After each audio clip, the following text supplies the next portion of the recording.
Let's have ourselves a live show. What do you say? I mean, it is Wednesday and it is 9 p.m. Eastern. I mean, we might as well. It's as good a day and time as any other day and time of the week, although this live show has been on Wednesdays for about 4 years now. So there you go. Hello, everyone. It is that time. Been looking forward to this all day, even though I've been getting a lot of work done today. I'm going to talk to you a little bit about that because that's what I do on this show. And it's been chilly here. In fact, I want to show you. I actually am wearing some slippers this evening. Got some of my slippers. See them right here? I actually am wearing slippers and I have sweatpants on. And of course, Unfound shirt. Because it's been a little chilly here. And it started getting chilly. It wasn't chilly this weekend, but Monday, Tuesday, and then today, little bit chilly. So, and I haven't put the heat on today. I mean, during the day it wasn't too bad. I had the window open and everything, but the floor in here, cause it's like fake stone, fake flat stone, it does get the floor does get cold. And so had to put my slippies on. That's what my mother used to call slippers, slippies.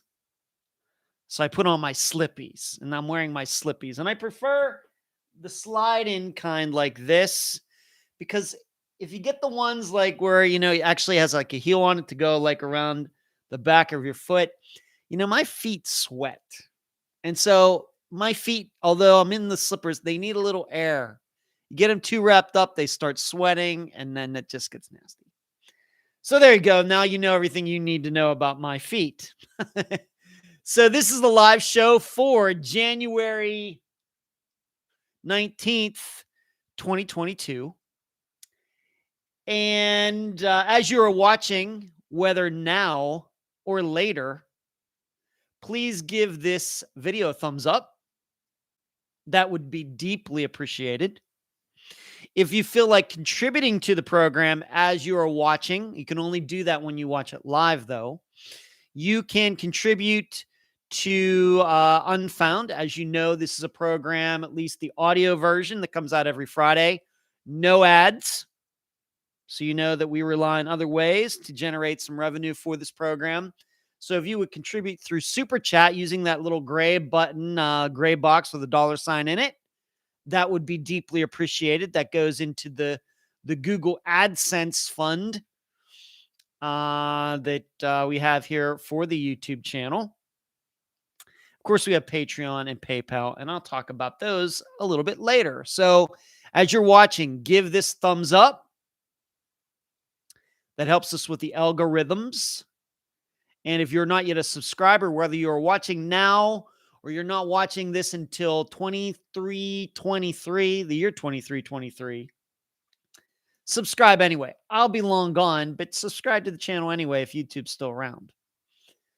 And hit that little bell button so that when we upload videos, when we do the live show like this one, or when I upload a video like a map analysis like I did this last week, I'll be doing one for this Friday as well. You'll be immediately alerted. And the live show, the YouTube show or the YouTube channel is going very well. I think that last month or was it for the week or for the month? I forget. 599,000 minutes listened to on the YouTube channel, which is crazy. So there you go. We're going to see, let's see who's in here, and then we'll start with a little show and tell. I've already done, I guess, a little show and tell with my slippers, but we're going to get to something else. Valerie was first. Valerie, I think you were first last week, too. Look at you. Karen, CR, Charlotte. Charlotte says, I have a question. A few years ago, I saw a show on TV, maybe Crime Watch Daily or some other, showed a video of a young woman or girl running through some yards, and she was distraught. She was wearing a swimsuit, I think. There were people outside and they got upset with her running through the yards, and she ran to the backyards and down a slope toward the river. Charlotte, that is Candy Gonzalez, and I covered her disappearance as an Unfound Now back in November or October. That is a disappearance from last summer, Charlotte, and I did an Unfound Now on it, so you should find that right here on the YouTube channel, and you can watch it. She disappeared. I can't remember her name. Candy Gonzalez is her name. No, she has not been found. She has not been. Although I have to admit, I forget what state it was in, but that is a disappearance from last summer, Charlotte. So there you go. Maybe you're thinking that you watched the Unfound Now episode, Charlotte. Maybe. It was not about Brittany Woods. It was Candy Gonzalez, Charlotte. That is it. And that is a video. Yes. Something was going on with her. She ran into a neighbor's backyard. They did film her, and then she ran away from the camera down over into this creek bed and ran off screen, and that was it. It is hump day, Ed. It is hump day, MJ. Yes, please hit the like on your way. Shri, thank you for moderating tonight. And as always. And hello, Jasmine. Twinkle, twinkle, little star, screaming. And it is familiar. Shri saying that sounds familiar. Yeah, it's familiar because it was an Unfound Now from a couple months ago. Kathy, it's 27 where Twinkle is going down to 19. I'm sorry to hear that. And Charlotte, K-Dog, what's going on, K-Dog? DAWG. 22 in Lima, Ohio. I've been there. Sure, Shree's rubbing it in with her 70 here, but supposed to drop to 40 degrees. That's kind of, I guess, the way it is too here. Shree, 20 in Michigan. You are not that late, real. Just a couple minutes. You're allowed. You're cool. It's all good. Yeah, it's Kathy's saying, Charlotte, the girl in a swimming suit running through the yards. Yeah, she wasn't in a swimming suit. She was like in shorts and a t-shirt, but I think in her bare feet, which I could see maybe in retrospect, it seemed like a swimsuit. It was not a swimsuit. But that's what it is for sure. For sure. We'll soon be covering Brandon Santos. That is not a disappearance that comes to me off the top of my head, Barb. If you have any information or something, you want to put a link in here, you can do that. Could certainly look into it, but it does not ring a bell off the top of my head. Screaming says 3 here now. We'll drop to negative 19 tonight. Screaming, where are you? Wow, that is scary. Candy, yes. I think she spelled her name Kandi. Candy Gonzalez, Kandi. So, yeah, that's an Unfound Now from at least a couple months ago. At least a couple. There you go, Sheree. Now it sounded familiar. Yes, there you go. Thank you, Kathy, for typing it out. Stitching, so good to see you in here. Good to talk to you a little earlier. Good to see you. She had sandals. I remember the video now. Michigan of State Campus. Okay, Barb. Okay. In Oklahoma, 9 degrees. Everybody's telling me about their weather. Yeah. Thank you, Barb. Yeah, send me an email. Please do that, Barb. I appreciate it. Unfoundpodcast@gmail.com. So everybody's talking about their weather, and so maybe I shouldn't be complaining about my cold floor and having to wear my slippies. MJ is asking me, how did your disc golf tournament go? MJ, I'm glad you asked. That's setting me up, man. Nicely timed. I'm going to show this to you. I know some of you who follow my personal page know what I'm going to show you, but I'm going to do it anyway. This is how I did. Right there. That's how I did. Estero Open, the 7th Estero Open. Estero is a town 2.5 hours south of here. And I was the champion in the 50 and over amateur. That's what it stands for. MA, men's amateur over 50. Because I am 51. Don't tell anybody. I won my division. And I won it by 6 throws. And I didn't just win it, but I played. I mean, that last round, wow, it was windy too. And it was tough conditions on Sunday. We got delayed by 2 hours due to lightning and heavy rain. And so we were supposed to start at 9:30, did not start until 11:30. And here I was in the lead going into the last round by only 2 strokes. And so I had a lot of time to stew in my car and think about it and everything. And got out there and just, I would say, played about as well as I could, given the conditions. And won by 6 strokes. So even at the end, I could kind of not worry about anybody catching me when I got to the last 3 or 4 baskets. And I've been working toward that for a long time. Hello, Angel from Australia. Good day to you. Good day. It's already January 20th there. As I've been very vocal, very forthcoming about my mental struggles on the disc golf course over the past several years. I've had something that I think was the yips that then turned into just having good old-fashioned anxiety. And as I've told many people, I think even on here, that I've gone to see a sports psychologist. Her name is Christina, and started seeing her in September. And the reason it was finally did in September is because I had a complete meltdown over in Orlando during Worlds that I was just like, that is it. So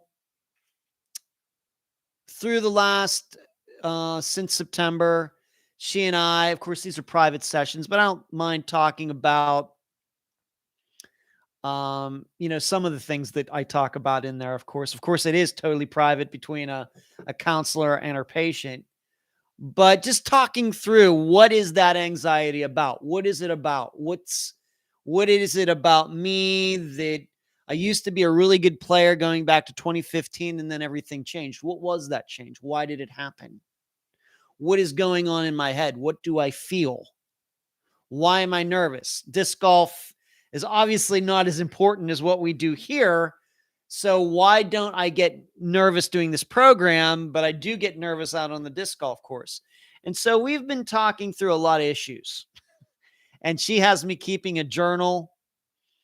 I also record things into my phone, talking about my feelings out on the course and things that are going on with my, and I think it finally just came together this past weekend. Now, I've had some nice rounds here and there over the last several years, no doubt about it, but nothing consistent. It's been really good, and then it goes to really bad, and it'll stay bad, and then I'll have a pretty good round, and then it'll go back to bad. Well, this was the first weekend where since 2015, since before Unfound got started, where I had 3 rounds. On the second round was not great, but still, I felt great. It was the first 3 rounds in a row for a long time where I was out there and I felt good. Mind was just solid, steady, no nerves, confident. And I played, I think, finally to my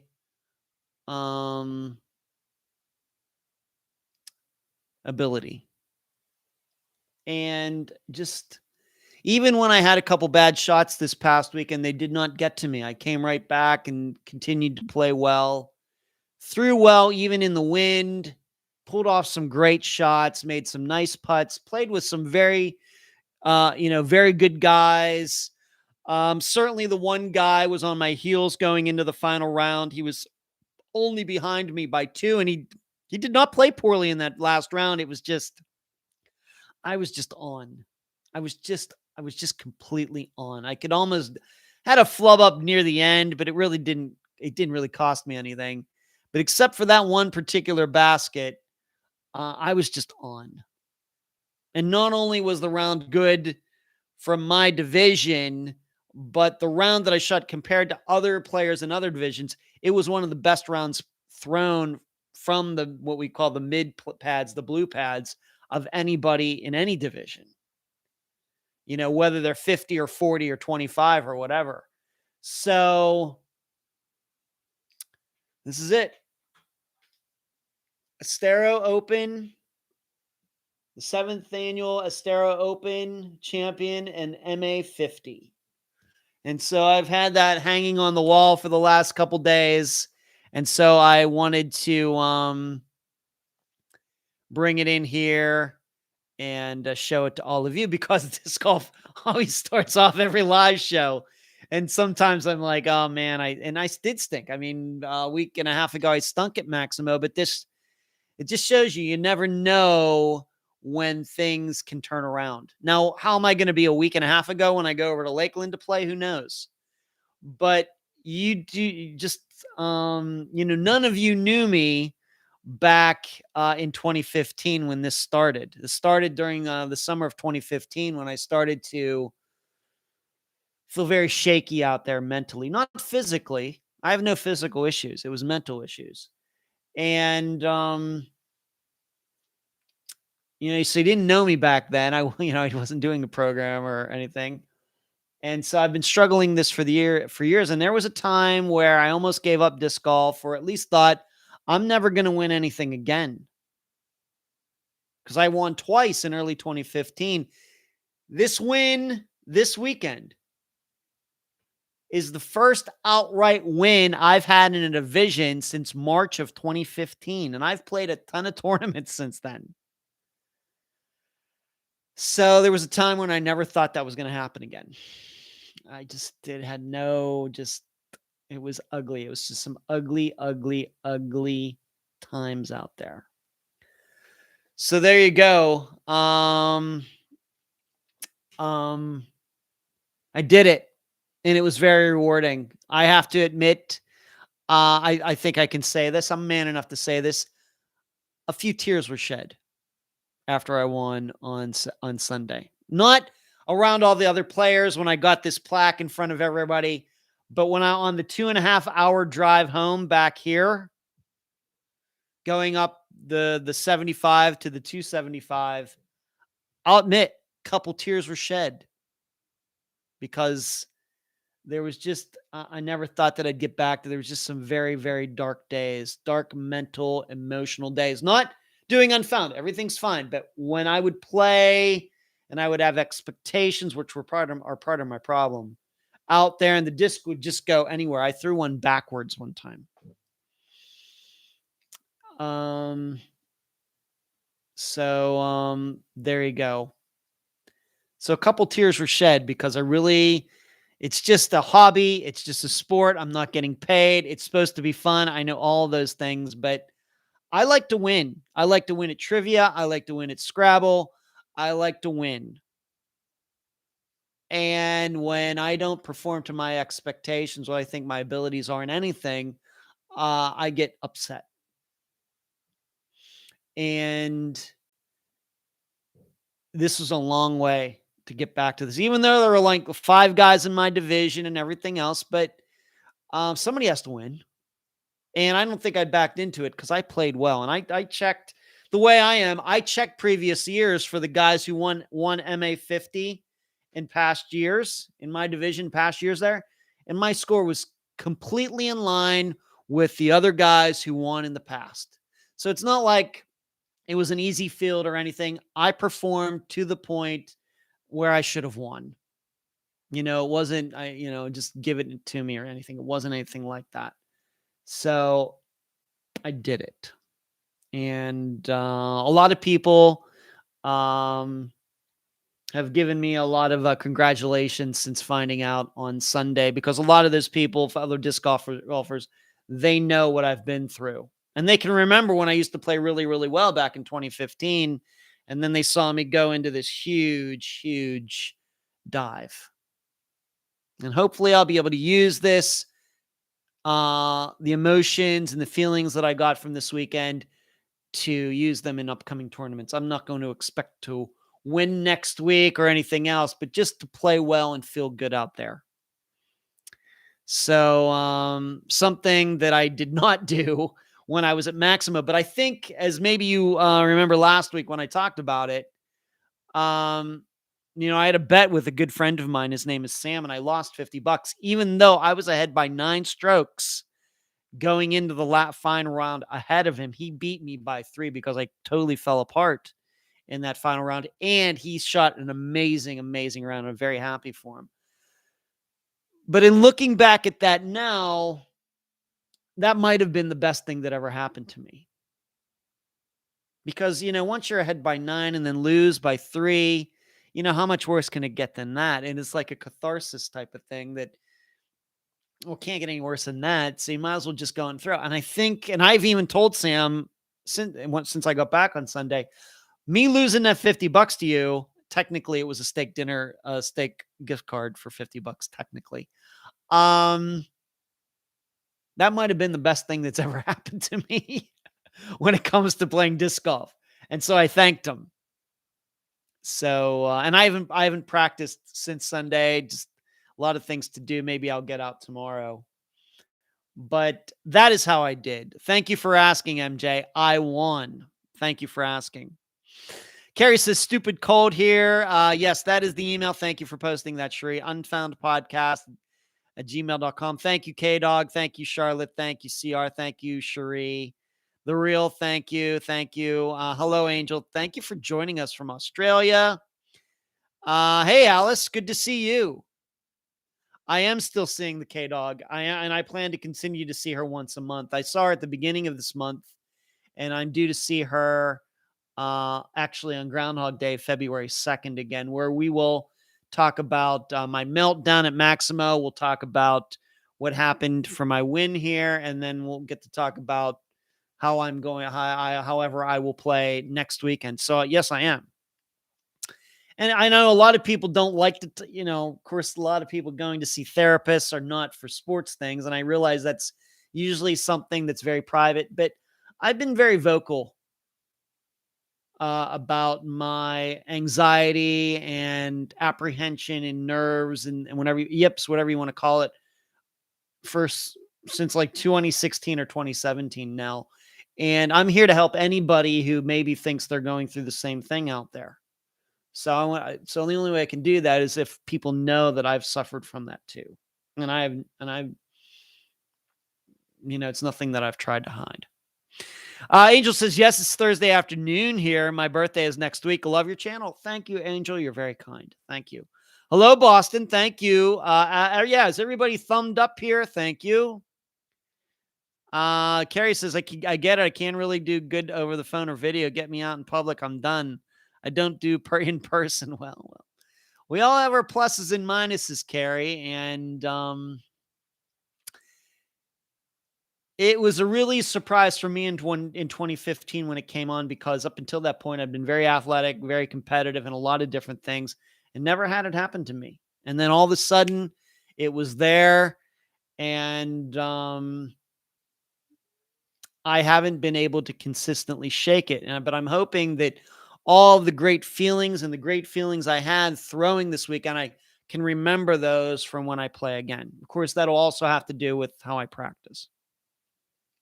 You're welcome, MJ. Thanks, Charlotte. Thanks, Boston. How are you? Carrie, I hope you sent the picture of that to your sports psychologist. I did, Carrie. I did. In fact, I wrote about it in my journal, and I take the pictures of the pages and send them to her. And I also record things into my phone, and I send the audio recordings to her so she can listen to them. So we have something to cover for the next session. So yes, she knows all about it, but although she's not gotten back to me yet. Twinkle says, I'm not a quitter. That is true. And that goes well with investigating disappearances, Twinkle. Yeah, I think it does. Valerie said, forgot I told you, but the Mirage got sold to the Hard Rock Hotel. Wonder how they will change it. I didn't know about that, Valerie. Of course, that was, what's his name? Steve Wynn's original property there. And then it got sold to somebody else, right? I didn't know anything about that. We'll have to see. Thank you for giving me some Las Vegas news, Valerie. Thanks. Crystal, good to see you. Thanks, Jasmine. Everybody wishing Angel a happy birthday. It's very nice of all of you. Kathy said, talking about Carrie, and the universe is always on time. I hope so, MJ. I was due. I was certainly due. Thanks, Sharon. Thanks. You're welcome. Thank you. So we got that going on. That was the big highlight from this weekend. Stayed in a little Airbnb in Fort Myers. The Airbnb had to be smaller than this room, but it had a shower, it had like a pull-down bed. It was great. I loved it. Very quaint, little nice, cozy place. I slept well. The owners of it were very nice. But the other thing, big thing, tomorrow, I'm going to see Bruce Dickinson on his speaking tour. Bruce Dickinson, lead singer of the heavy metal band, my favorite band, Iron Maiden. And he is on a speaking tour. He doesn't, although he does maybe a little singing and everything, that's really not what it is. He, is doing the speaking tour, talking about his life, talking about anecdotes, little funny stories from being in the music business. He's going to talk about his recovery from cancer. He's a very, very interesting guy. He's a commercial pilot. He was an Olympic level fencer. I mean, just has all these, business owner, author, everything. And a few years ago, he started, after his book came out, he started doing the speaking tour in Europe. He's British. And now he's brought it to the United States. And so myself and my brother Brian are going to see him at the Tampa Theater tomorrow evening. We have pretty good seats, kind of close to the stage. And I am really, really pumped up for this. I'm a big fan of his. I look up to him because of all the things that he's done in his life, and he does them so well.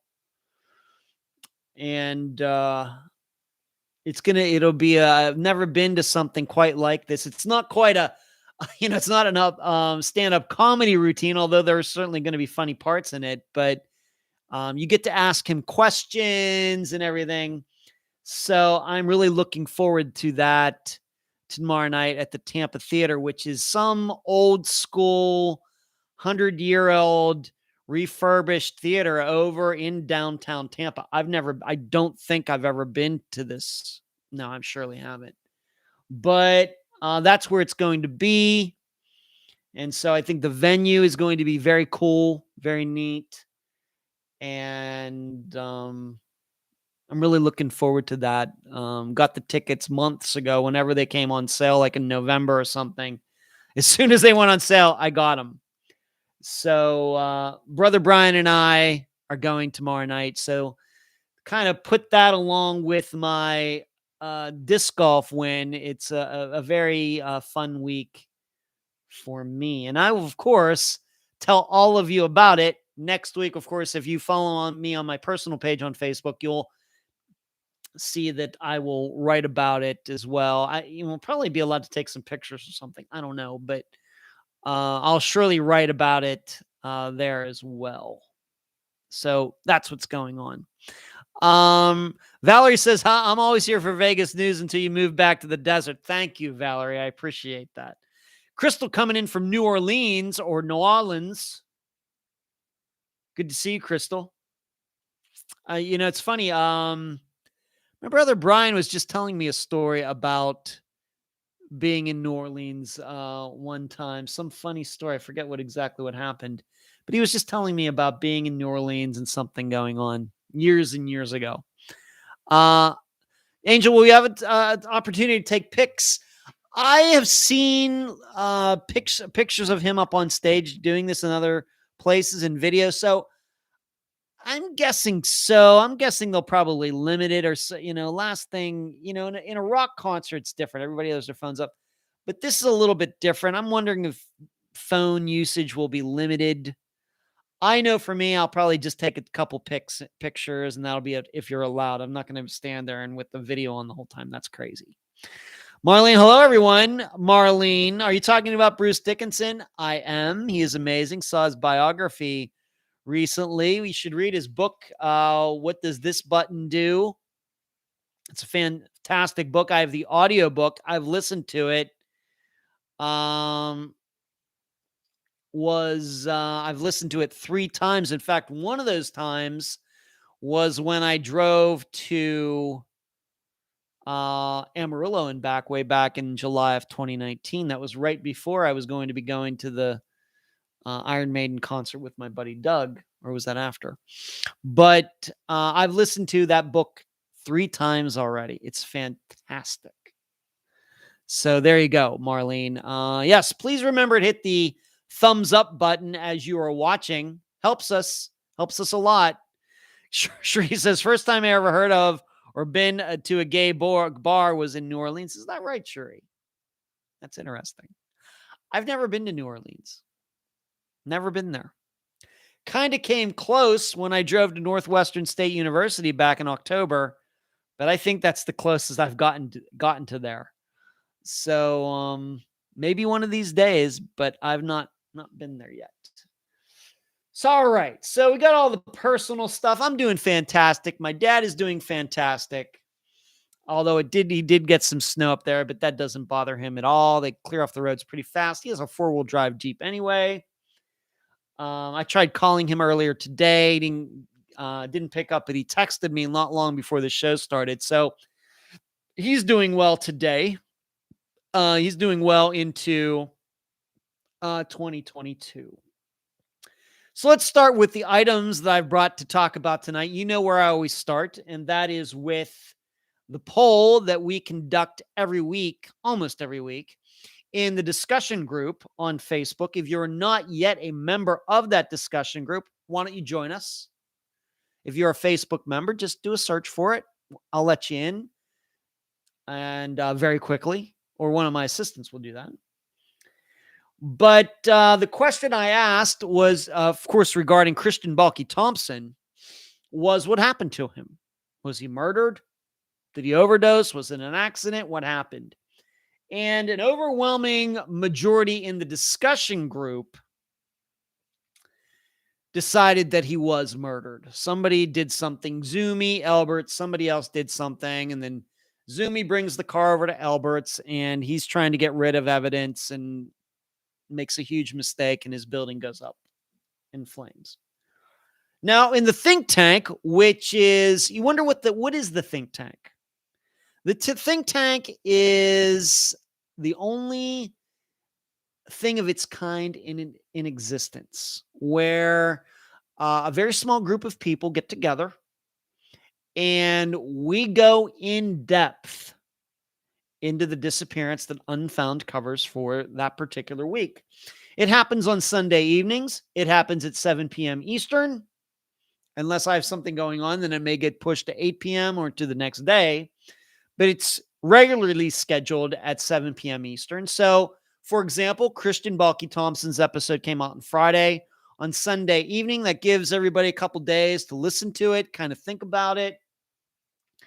And then we talk about it. I bring some points to ponder, and we really get into the very fine details of whatever disappearance we're covering. And that's been going on for 3 years now.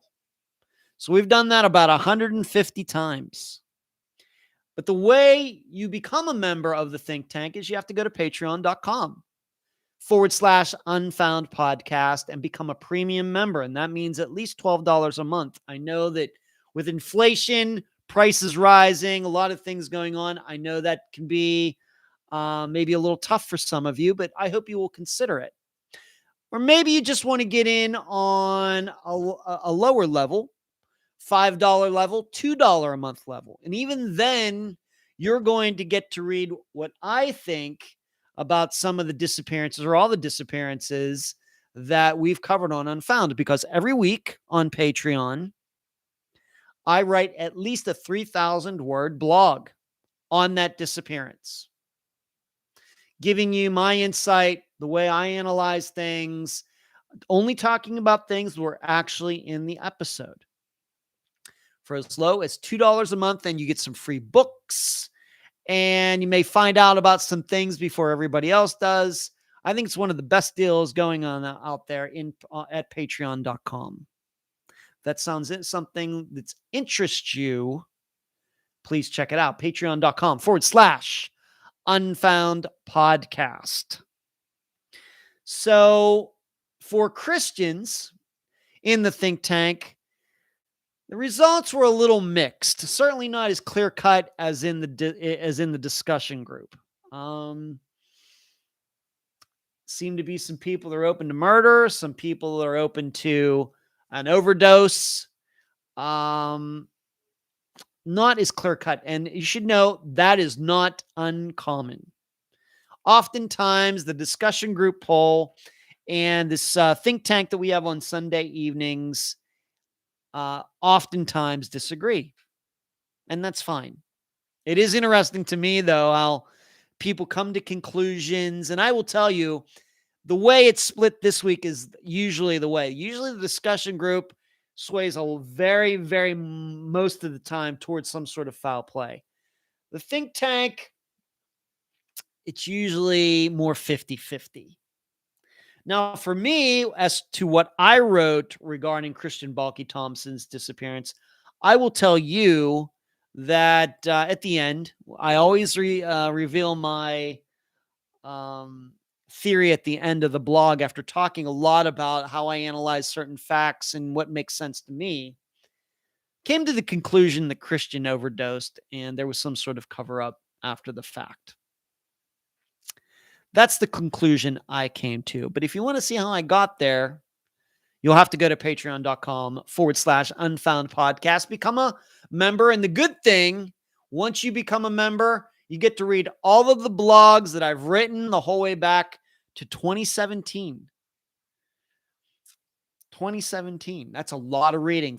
At least 3,000 words a week. You're going to have a lot of reading ahead of you. Then if you become a premium member, you can go back and watch or listen to all of the think tanks going back to the beginning of 2019 and the Unfound on the Grounds and everything else. So it's a pretty good deal. Check it out. So yes, I write that every week. How do I do that? I kind of start on Fridays. I didn't do that this past weekend because of the disc golf tournament. I actually wrote some on Friday, couldn't really write Saturday, couldn't write Sunday. So then I ended up writing it Monday, and then I actually posted it, I think. Did I post it Monday? I think I did.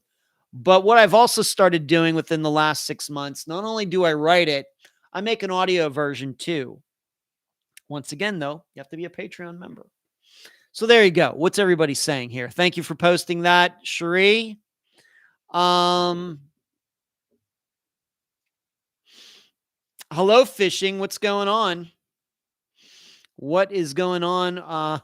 Kathy says, now we're talking about gay bars. Totally fine. You just have some interesting conversation with that since Cherie brought it up.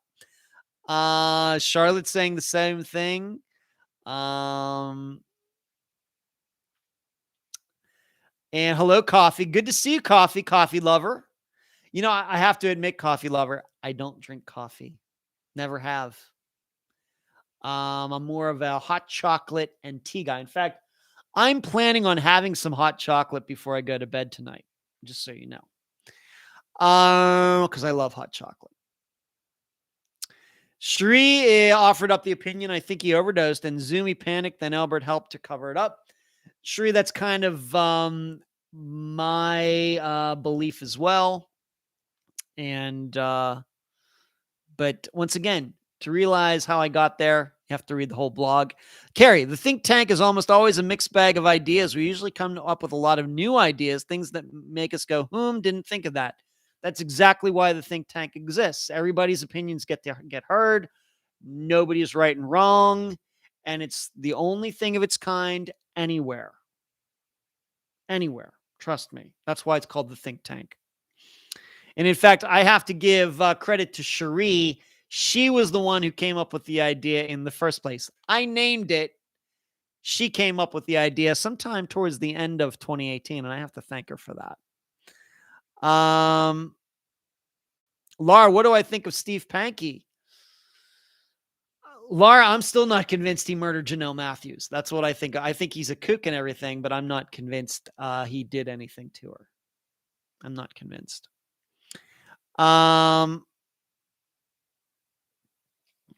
Marlene, did you see all the 48 hours on Steve Pankey? Only saw that 40 minutes. I did see it. Talked about it last week, Marlene. Yep, I saw it. I videoed or I DVR'd it and then videoed the part where Unfound got mentioned. It was teamwork there. Thank you, Cherie.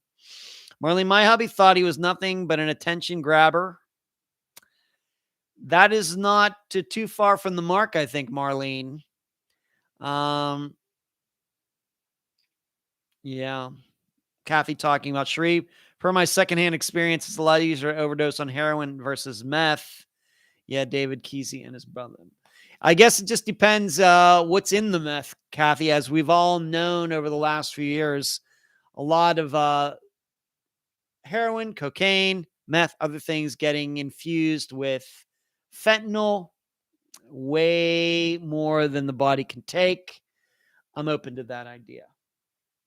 So that is the Balky Thompson poll this week for this Friday's Disappearance, which I will talk about at the end. We will have a poll for that one as well.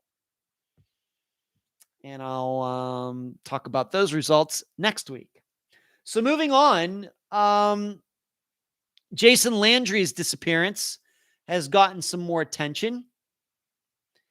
And they have now released the actual, what is it called, badge cam video of when this police officer showed up, looking around. And I got to tell you, in watching it, it is kind of creepy. They're out there. There's no lights. It's dark. There's only the headlights of the car, the police car, and then the person, whoever ran, I think it was a fireman. I don't know, volunteer probably, who was driving past out there and saw the car. I think his car is there. The police car is there. So all you have is the light of their headlights, and it's dark. Very creepy scene. And then seeing Jason's car up against the fence, and it's locked, but the keys are in it, and his stuff's out there. Little did I know that when covering that was, we have to remember that was not that was not a regular Unfound episode. That was an Unfound Now that I did for YouTube, that monthly series that I do. Going to be another one coming out before the end of January. In fact, that's how I covered Candy Gonzalez's disappearance, the one we were talking about a little earlier. That's how this all got started. That I picked his disappearance out, and here we are a year later, and still wondering what happened to him. Now, I think what we have learned with this new information is that, Jason might have been going through a few more things than maybe we realized at the time, that maybe were public at the time. And that has to certainly be figured into his disappearance. Certainly does. In addition, me being a guy who, I am not 420 friendly. And anybody who knows me personally knows that. And I've been like that forever. Not here to get in the way of what other people do. And of course, if you don't know, disc golf does have although it's moving away from that, disc golf kind of got started as kind of a stoner sport. like back in the 70s, hippies playing it, communes. That's how it got started.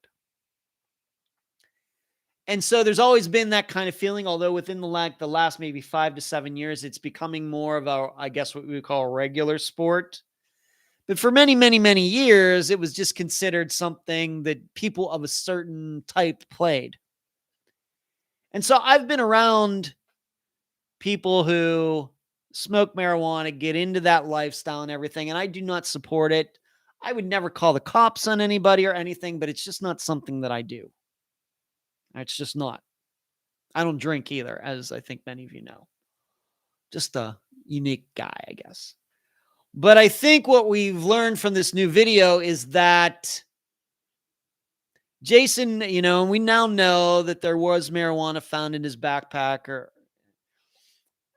but I think that this was more than just that. I'm not saying he was a dealer or anything, but he had no problems videoing it and, putting it on video and putting it out there and everything. And he was very, forward about this. And so what I start thinking about is, once again, going back to what we just talked about with Christian Balky Thompson and whether it was meth, heroin, a lot of this stuff these days is getting mixed with stuff that is even more dangerous. Now, how dangerous is marijuana? Maybe in the very, very, very, very long term.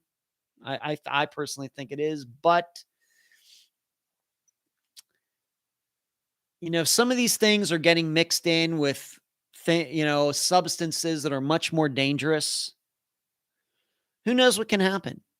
And this is what I would tell to anybody who is doing something and they don't, some addiction that, you just don't know what you're doing. There's no quality. There's not a lot of quality control out there, even in the legal marijuana business. So this is something that comes to my mind. So you put these things together. It does seem like he was going through some things separate from that. So maybe we have some anxiety going on, which I certainly know something about regarding disc golf. Then you put that with smoking some marijuana. Then you put that with driving home in the middle of the night and he missed his turn and he wrecks and he might have hit his head. This to me more and more seems like something like that. And it hasn't anymore, but even more so now. Now, why hasn't he been found? It's easy for me to talk. And as I've said this many times, that I haven't been there. I haven't been on any searches for him. Of course, John Lorden and I got to talk about it not quite a year ago.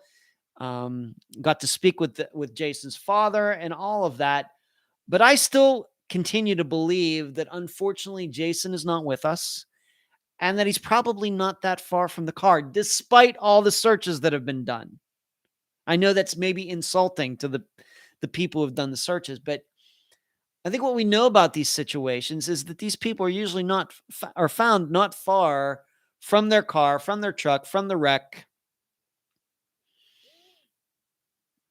If he had an engine injury, how far could he run? And, everybody in that area knows what happened. And surely it would have stuck out to somebody somewhere that they ran into this guy that looks like Jason Landry. That would have all come out by now, but we know it hasn't. So I continue to believe he is in that area somewhere. And it was just a lot of things that came together that night. And that shouldn't be surprising to any of us. Why? Because we look at a lot of these disappearances and a lot of things do come together to cause the disappearance. It's just not one thing. I've made the comparison to airline crashes. It's the same thing. It's not necessarily one thing that brings down an airplane. It's a succession of things that happen. Even if we could talk about 9/11. What happened on 9/11? It was a series of things that people, looked past, didn't take seriously, going back to when these guys were taking flying lessons. They were learning how to take off, but not how to land. They were allowed to get onto the plane with the box cutters. People didn't take them seriously when they hijacked the planes. The kind of just, a couple of those cases, they kind of just gave the plane to the pilots, gave the plane to the terrorists, because they never thought that these terrorists were going to, crash them into buildings or anything. It was a lot of things that lined up for even that to happen, all of those planes to happen, crashes and those attacks to happen. Same way with regular plane crashes, same way with disappearances. It's a lot of things that line up. And I think Jason's is the same way. I don't see foul play here. I don't think anybody was following him and caused him to wreck. It's very sad. But that I like to keep things, I don't go off to Kookville conspiracy land. I look at it, and then I look at other disappearances that seem like to be the same thing. And virtually all of them, these people are usually found deceased. It may be years, but they're not found 50 miles away. So, but, we don't get too many badge cams on for disappearances when police are showing up to investigate something. So that was a new experience for me. I'm going to guess that it was a new experience for all of you if you've had a chance to watch it. I don't know if anybody's posted it in the group. I haven't, but maybe I should do that after we're done. I don't think that he walked up to somebody's house and, something happened. I don't think so. But as new items, new news comes out regarding his disappearance, any searches or anything else, I'll let you know. But there was additional video, and it is really, I'm going to just use the word again, creepy to know that officer is showing up, and that's what it's like right at that moment. And there's the car and all that. We've seen video of people going missing or in, almost to the point that they've gone missing, like Stephen Kocher, for example, walking there in that neighborhood in Henderson, Nevada. But this was something new. And it really did put you there at that time. Let's see what everybody else is saying.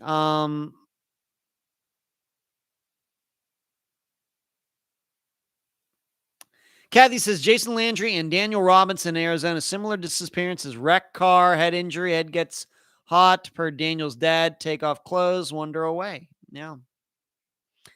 All right, Stitching, you got to go. Thanks for joining us. You have to get up at 8 a.m. Okay, Stitching, good to see you. You're probably gone by the time I'm saying goodbye to you, but good to see you in here, Stitching. And MJ, Kathy, both the fathers are heavily involved. Yeah. Yep. Yeah, the Keith Robertson, the kid from Colorado. Angel says, a curious set of circumstances make an intriguing story and outcome. Yeah, I have to say, Angel, this, once again, I'm not sure that the public realizes this, but disappearances like Jason's are not unique. This is not. Now, maybe it's unique that he's driving home from school, and maybe it's unique that he was off on the wrong road, and maybe it's unique that his stuff is in the middle of the road or wherever it was. But people getting into car wrecks and disappearing is not uncommon, at least not here in the United States. So we just have to remember that. And a lot of those have been solved. And so we try to look at those and then apply what we think we know to Jason's. And what I think we know is that, these people are usually not alive, and they're usually found not far away. It could be in a nearby lake or something, or it could be in a ditch, or just is in a place that people think they don't have to search because it doesn't look like a human body would be there. And so it's not searched. And Then somebody 10 years from now does go in there and there's the remains. So this is what often happens. Charlotte says, I really recently listened to a podcast about Keith Robertson recently, Cherie. Charlie, Ed, what was the name of that guy that got in the accident? That was Jacob Paddock Weeks. Cherie. The guy that was flying down the mountain and lost control, hit the inner guardrail, then ran off. Jacob Paddock Weeks, his father George Weeks, and George's wife or girlfriend were the guests for that episode. There you go, Cherie. I think that's what you're talking about. So, yeah, and that's, the only, of course, the difference would be everybody saw that Jacob ran off and he wasn't lost or anything. He certainly might have been on something, but he wasn't lost. He didn't take the wrong turn, at least not that I've ever heard. So this is common. I like I've said a couple times, there was somebody in my family who was drinking and driving years ago, wrecked, and he ran off, got away with it. And of course, he didn't go missing. He's still around to this day, but these things happen. Yeah, sometimes the simplest explanation is the right one. Angel, you listen to the program, I'm not into these very, very complex theories regarding disappearances. I think for the I would have to say that my reasonings are fairly boring. A lot of people like to make, very intricate Rube Goldberg type of theories. That is not me. Just because I don't think that there's any factual, history of ones that are solved to back that up to go in that direction. Jill is here, letting everybody know that she is here with a lot of ease at the end of here. Okay. Moving on. Tim Beauchart. Of course, you remember that's a disappearance. When did we cover that? 2018, maybe? His mother, Robbie, was on, and she told me in a message today that there's a search that was done today, and it's in a lake. I do not know if you remember. Tim had some issues with the law. He was staying kind of at a halfway house, and he left there, and he's allegedly went over to some guy's house, and then his ID or wallet was found there out in the yard. But they're doing they got an underwater drone, and they're going to some lake. I guess it's in the area of that. And in the area there somewhere. And they're going to be using this drone to look in this lake to see if Tim's remains are there. Don't think I can really get into, why this tip all of a sudden came up or anything, but there is something going on. I think this is, it seems to me that there have been a couple searches done since we covered Tim's disappearance. But I think this is the first one going into a lake, the first one using an underwater drone. Pretty sure. Maybe they had some divers or something, maybe sometime. But this is the first one with an underwater drone. If I hear anything, if they find anything or they don't find anything, I'm hoping that his mother will let me know. And then I'll pass it along to all of you. Or maybe being that she's in the discussion group on Facebook, for example, maybe she will just go directly to all of you, and that's fine too. But I did talk to her today about it, and it's probably all I can say. So surely the search is done by now, and she hasn't gotten back to me, so I don't know what that means. Marlene says, I'm getting new earbuds tomorrow. I can barely hear, and these Apple ones didn't last long. Well, I don't know why that is. Marlene, turn up the volume. Hey, Delane said she wasn't going to be here, but now she is here. Thank you, Delane. The Real says, it sounds like all drivers need to have a good action plan for what to do when they have a crash of that nature. It's such a high-risk situation. The Real, the tough thing is that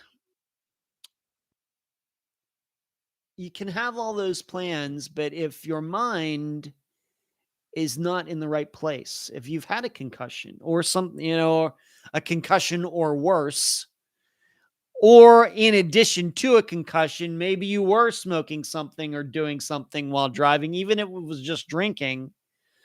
You know, you can have all the plans in the world, but if your mind is not working right, then it's going to be tough to put that plan into action. It's going to be tough to let someone know that you're having issues. You know, I think of that movie, A Beautiful Mind, with Paul Bettany and what's his name? I can't think. He's from Australia, right? Angel. What is his name? He was also in L.A. Confidential. He was in Gladiator. But there's a part in there where, you know, he's talking about how I can, you know, I'm going to be able to control this and everything. And somebody says to him, how can you, yeah, but the thing you're going to try to use to control this is the very thing that's damaged. It's something like that. And Russell Crowe, thank you, screaming. I knew somebody would know it. Thank you. That's kind of the way I think about situations such as these. If that was the situation in Jason, I believe it was, but I don't know if there's any facts to support that. But so you can do all the planning that you want. And it's kind of any situation, you know, minus a car wreck. Anybody who has some sort of brain thing that goes on where suddenly you don't necessarily know what reality is. You know, even people who are addicts who do hallucinate.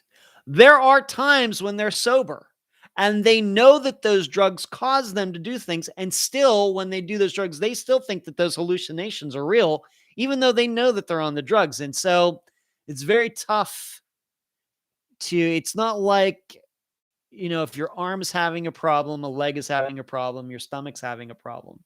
But if your brain is the issue, then how can you measure that? How can you analyze that if the thing that you use to analyze it is actually the thing that's damaged? It's a very complex question. And that's why brain injuries are so complex. That's why personality disorders or schizophrenia, bipolar disorder, that's why they are all so tough to diagnose. And for the people who have them, even though they want to stay in reality and see things as they are and not have 10 different personalities, it's even though they know they have that condition, it's tough for them to manage it. I can't imagine it. Charlotte says that they have a head injury, they might be disoriented. True. Delane says in Hotel in Indiana, hubby turned on wrestling. Delane, I think you made the better choice. Kathy, yep. Russell, there you go. Sam, I can't drink coffee. I'm sorry, I'm a bit behind. That's all, Valerie. That's all right, Valerie. Delane, I got it to love on the new grandson. Look at you, Delane. Good for you. Kathy, Charlotte, I just read a bit about Keith Robertson. That was a big car crash. Lots of cars involved. I'm amazed he must have walked away. Charlotte, my middle daughter got into a car wreck when she was almost 16. My husband at the time was driving and she hit the windshield. She had to have over 200 stitches in her face. I know a woman who had the same thing happen to her, Charlotte, here in Florida. Yeah, it's horrible. So, I think you may, you know, you should have plans for things that might happen in our lives. We know that there are reasons that people take out wills in case they die, and they take up DNR orders in case they're on life support or something. You know, a lot of people have these things. And most of the time they work. But in a situation like maybe what Jason was into and a lot of other circumstances, it's just tough to expect these people to act rationally if the thing that keeps them acting rationally is damaged. Yeah, please, as you're watching, please give this a thumbs up, whatever you're on, tablet, phone, laptop, wherever. Please give this video a thumbs up. There you go. Hello, Suzanne. Good to see you. let's move on. One thing that I did not talk about, I'll go back and talk about Patreon a little bit more for the premium members, is Unfound on the Ground. And the most recent episode of that has been made public. What was it? Yesterday. This is something that my assistant Eric has been running for about a year and a half now. This is only available to premium Patreon members, $12 a month and above, and along with the think tank and some of the things that I've already talked about. But with this, at least, if we do an Unfound on the Ground, say in November, when the next one, Eric conducts the next one in December, then the one in November is made public so everybody can listen or watch.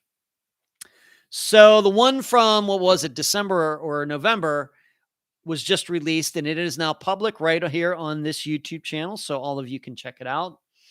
So it's kind of a classroom setting, and Eric puts a lot of news articles together, studies about disappearances or things kind of connected to disappearances, like research or analyzing geography, things like that. There's a different topic every month. And so the newest one has just been released to the public, but it was private. It was unlisted for the past month. So all of the premium Patreon members could get to watch it or / listen to it. So please be looking for that. The next one, for all you premium members, you know who you are, Kathy, Delane, etc. Next one will be conducted for all of you on January 30th. So we have about a week and a half to go for that. So be looking for that new offering right here on this YouTube channel. Let's go to the question that Charlotte asked me. And it's a long one. So Charlotte, I'm going to read the entire question. Charlotte asked me, I do have a question for the live show. Could you give us any pointers on how we could research or find information to help the families of the victims? I would really like to help them, but I just don't know how to go about it. I've done much research on genealogy, and I have my own genealogy website. I've helped people by looking up their family trees and traveled all over the place, doing research in libraries and courthouses, and I go to cemeteries and take pictures of tombstones for family members who can't get to the cemeteries.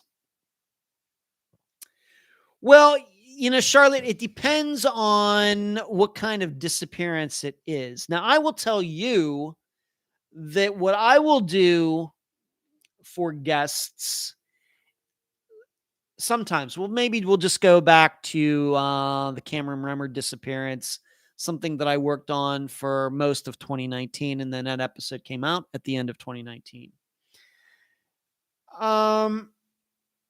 Using a database like whitepages.com or peoplefinder.com or peoplelooker.com, and granted, to get to the good information, you have to pay for it. But I was able to track down a lot of these people who ran into Cameron that night at that hotel, the Fairmont in San Francisco. Now, why did I do that? I wanted to get firsthand information about what they observed from Cameron. And I'm glad I did, because the notes that Cameron's family had taken at the time were not entirely correct. That some of these people did not have this particular position in the hotel. It was actually some other position. And this is what the person saw, not what he or she said they saw at the time. Because, for example, in Cameron's, they sent me a whole ton of information. I still have it right over here. And so using those databases, I was able to track down some of those people and talk to them again. And so a lot of times what I'm doing is, especially with older disappearances, of course, Cameron's is now, 10 years old, over 10 years old. But if we want to go back 20 years, we want to go back 30 years, families lose touch with some of these. They may be suspects, or maybe they're witnesses or friends of their missing son or daughter, and they've just people move and change names and everything else. And these family members are fairly interested. Well, John Smith was a friend of my son back then. I haven't ever talked to him and I just can't find him. I don't know where he is. He might be able to help us with some information. So those are, most of the things that I do. And sometimes I'll even talk to those people myself, especially if we're sure that that person is not a suspect. We're going to believe that this person is going to tell the truth. But it just depends on the type of disappearance. It depends on what happened. There's a lot of different things, but most of the time it's trying to track down people who might know something, but they've kind of gotten lost in the shuffle. The police maybe have never talked to them, or maybe the police have, but the family doesn't know. So the family wants to find out for themselves because the police won't say anything. It's mostly stuff like that. Then, to a much lesser extent, it might be like kind of what the map analysis was for like Chance Engelbert's, where looking at the pattern that he walked and where he was headed and just getting to know the geography of someplace, even though I haven't been there, and maybe noticing something on Google Maps or something. So that's the kind of research that you can do as well. That's mainly what I get caught up in. Of course, then I also will look up criminal records. You never know what you might find there. And in fact, when it comes to that, not this Friday, but next Friday, for the disappearance of next Friday, that's going to prove to be a huge part of the discussion of that disappearance. I'm going to be talking quite a bit about that for next Friday, a week and a half from now's disappearance. Looking up what people's criminal records were since the disappearance happened. So, it just depends what the family needs, Charlotte. And, and sometimes they don't know what they need. And you have to, know disappearance is enough. And, and be able, once again, what am I big into? Comparing and contrasting disappearances. So, in looking at others, well, what information don't they have, but all these families have over here? How can we fix that? That might be something. It just depends. So, to do that, though, you may have to sign up, a monthly fee for some sort of database or something like that. You may have to. You might want to, download for free Google Earth Pro, which gives you the opportunity to look at terrain and roads and locations going back several years, in contrast to just Google Maps, which just gives you the most recent one. With Google Earth Pro, you can go back several years into the past. And that's a free program. Learn how to use that. Well, so that's the best that I have for you on that topic, Charlotte. It's a very good question, though. Thank you.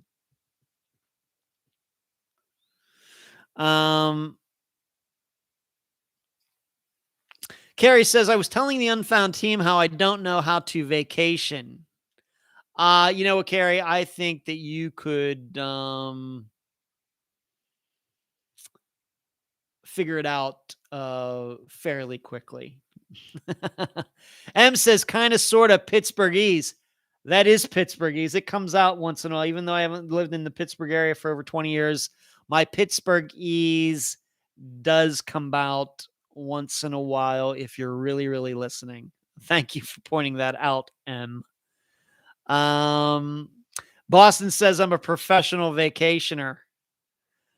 Carrie says, most of the time, the family doesn't know what they need. Yeah, they don't have any experience in this area. Most of the time, they only know about one disappearance, their own.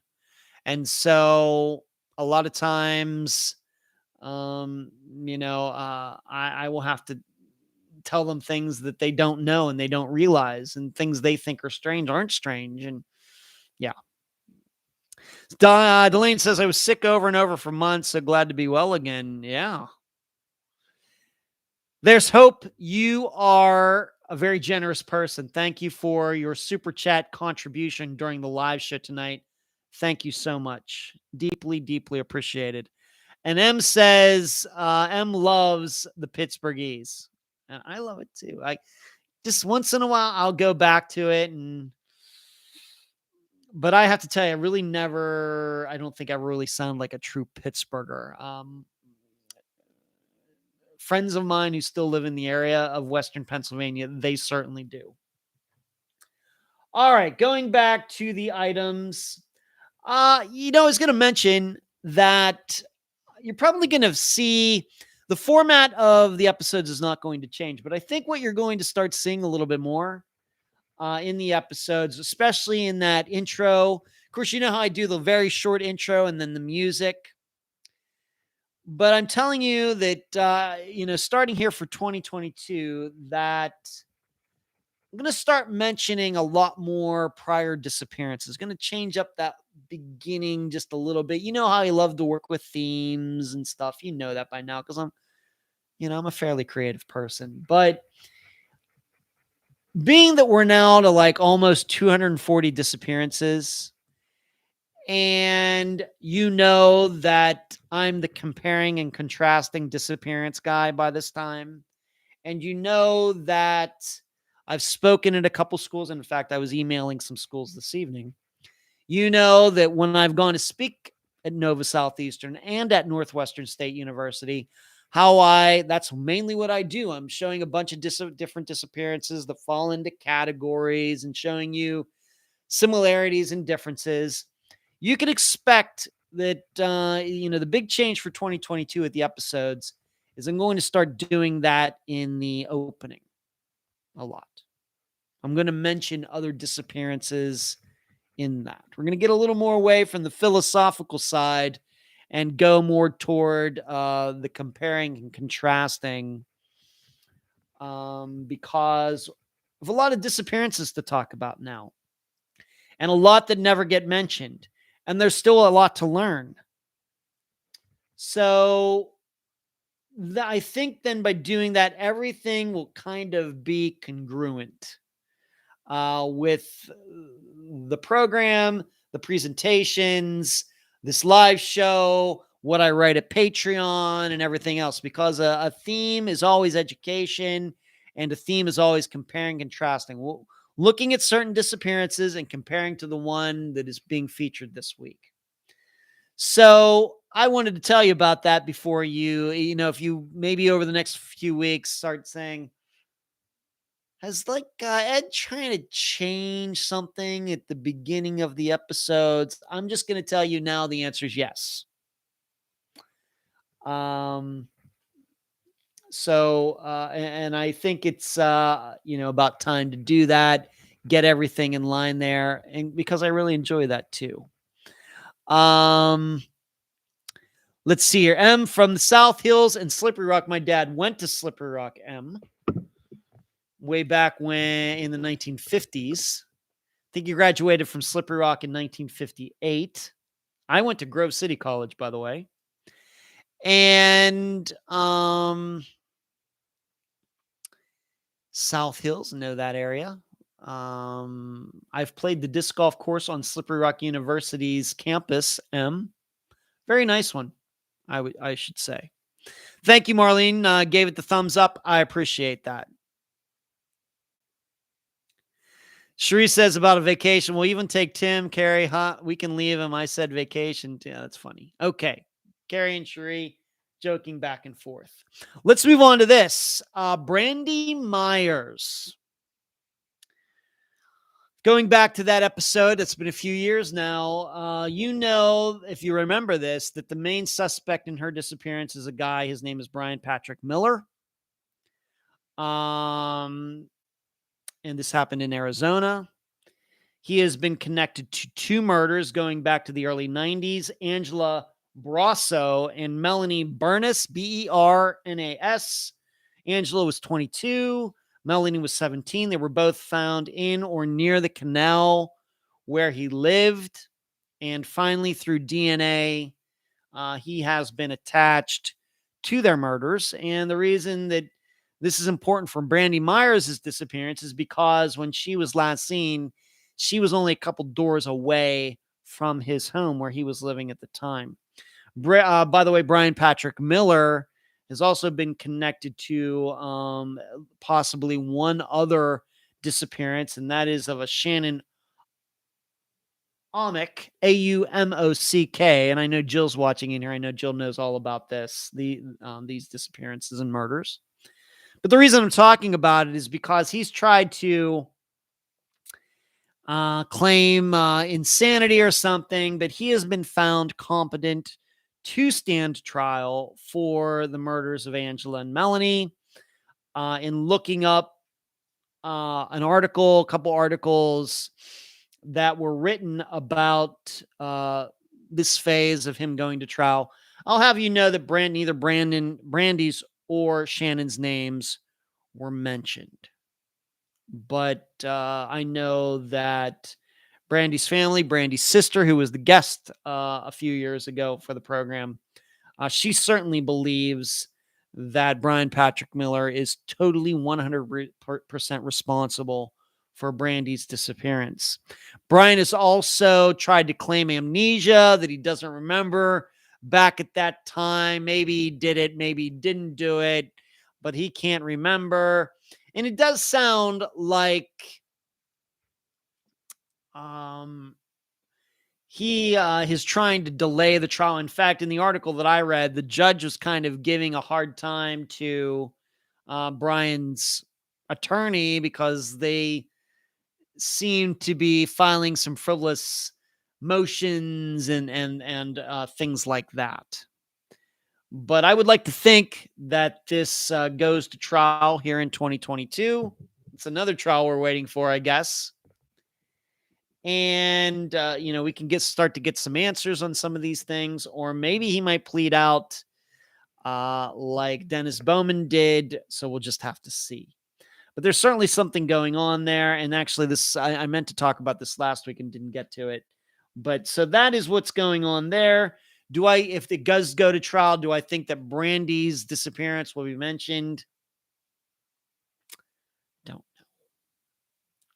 I don't know.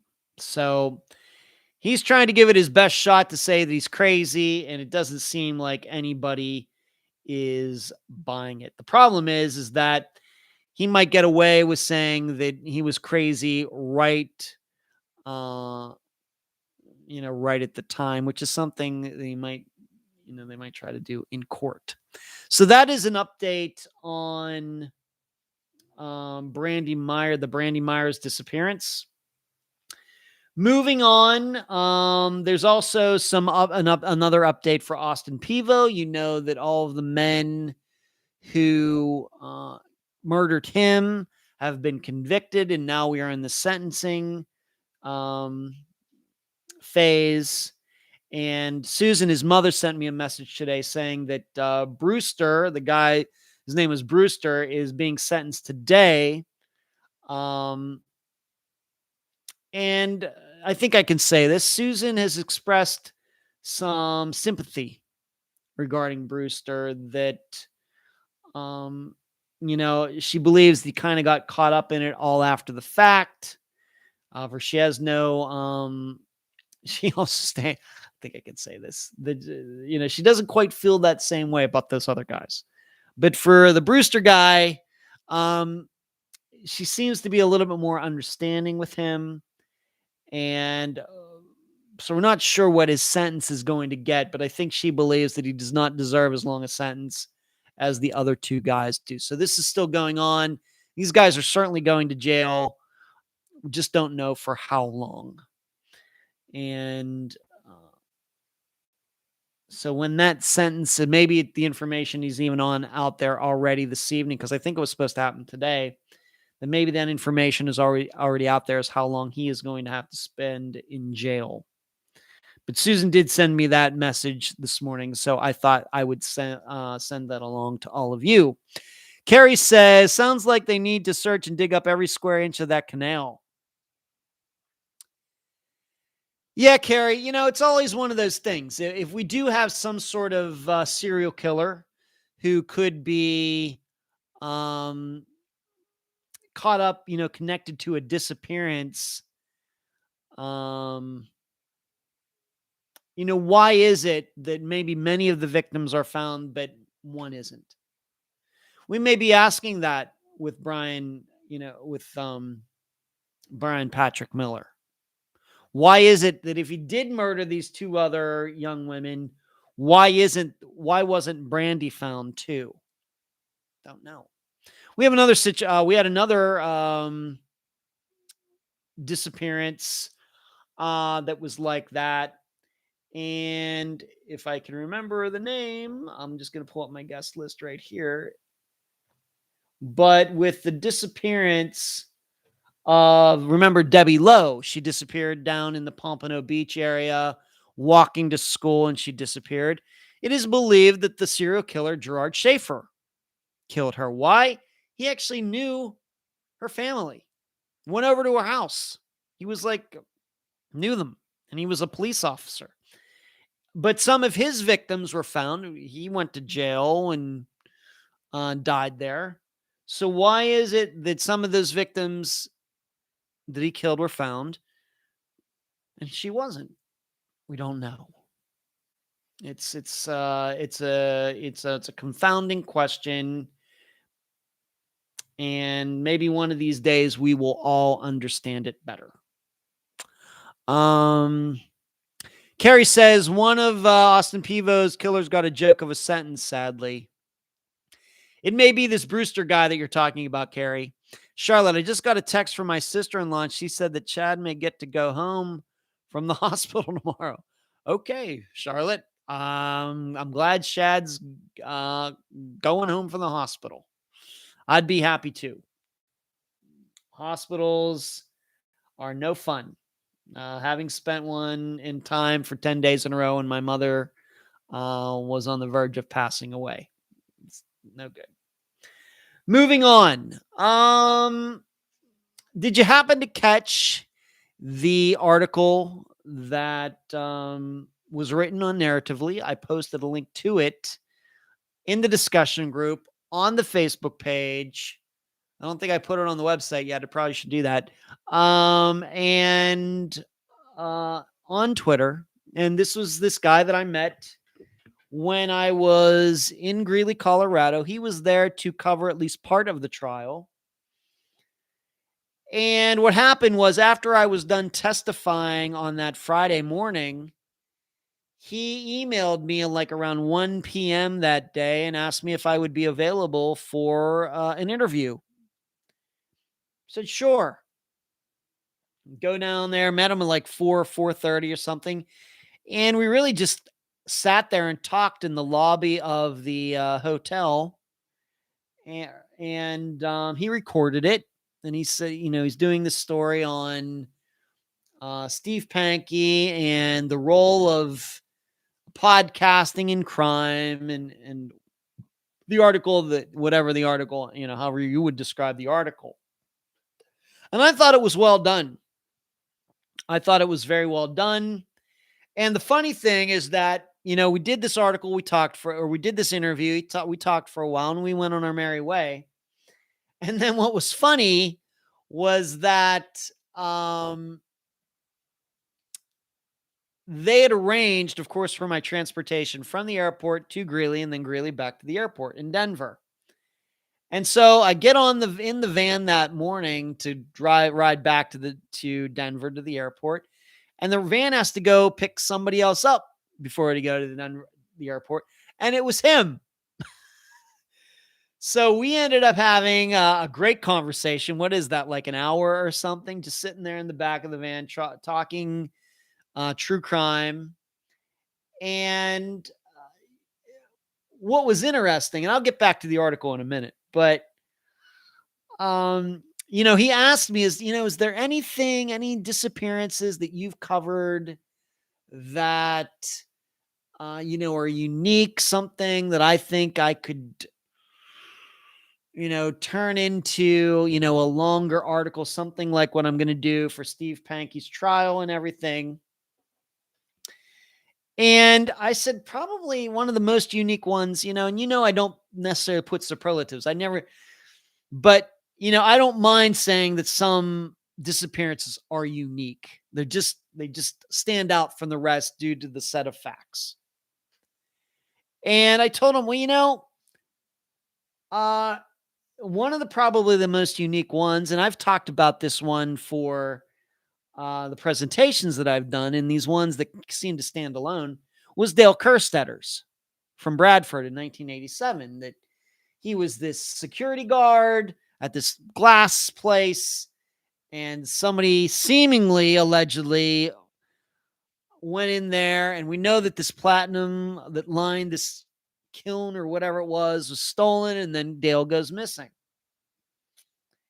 And, I told Dylan, his name's Dylan Taylor Lehman, about this, and he had never heard about this before. And of course, the only reason I knew about it is because my friend of the program, Heather Grotman, I think that's the first time she was ever on Unfound, was being interviewed, and that's at her blog, the Lost and Found blogs.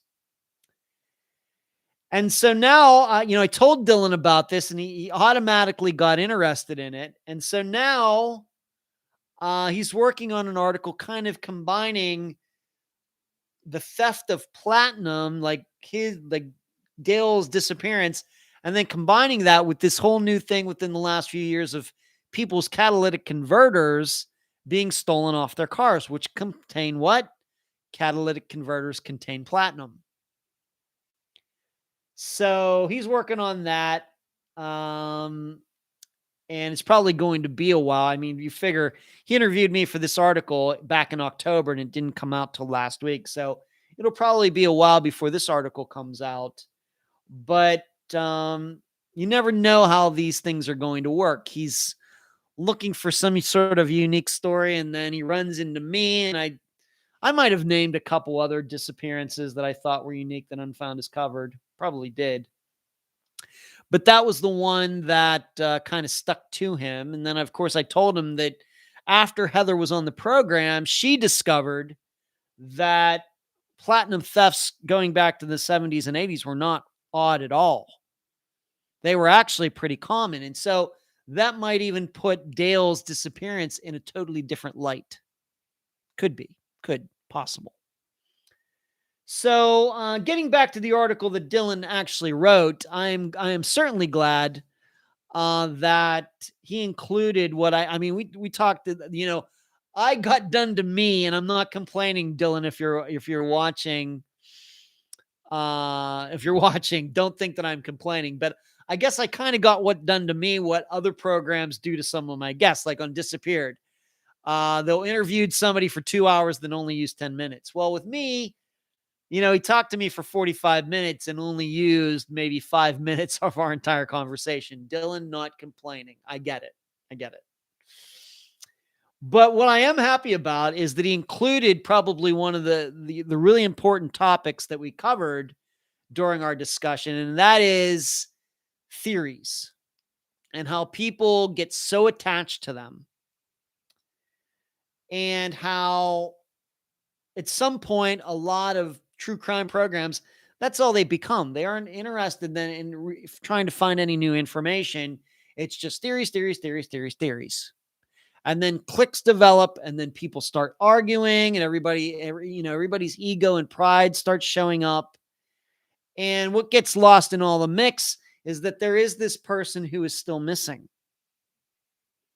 And so I know all of you have heard me say this before, and then I sent it to Dylan, and I was happy that it ended up in the article, is that one of the things that miffs me about the true crime community, especially when these cliques start to happen, for example, with Brian Schaefer, for example, with Mara Murray, that people so badly want to be right. You get to the point where you start thinking, you know what? I get the feeling this person would rather the disappearance not be solved and them get to hold on to their theory than it actually be solved and then proven to be wrong.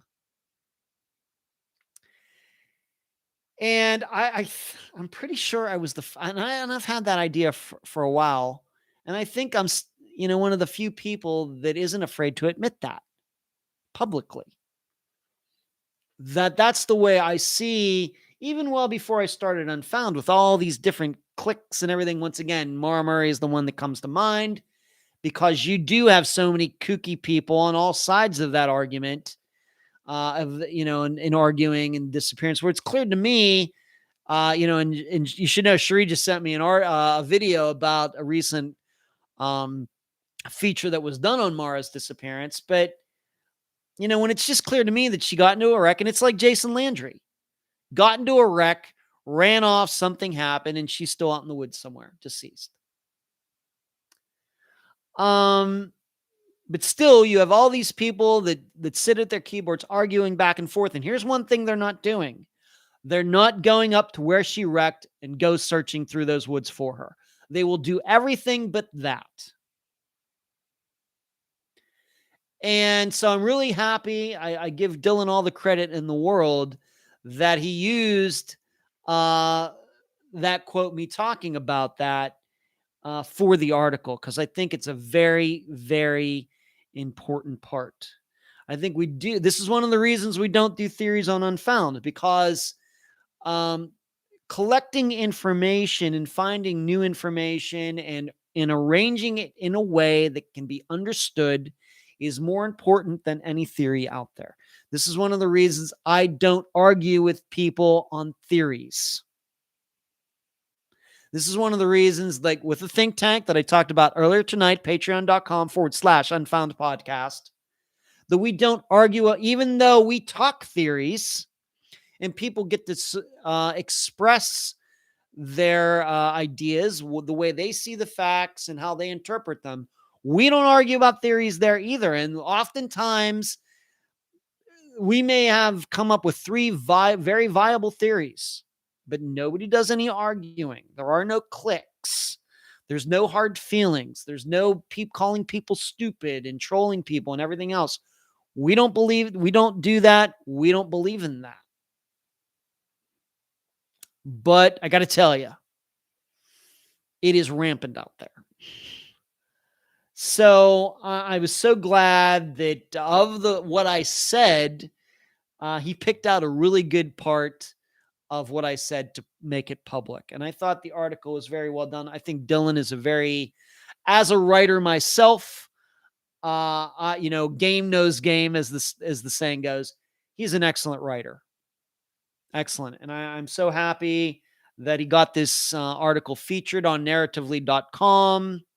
I have to tell you, when I saw him where he was going next, after he wasn't flying home to, I forget where he even lives, but where he's from, I don't remember. But he was actually going to Vegas to cover a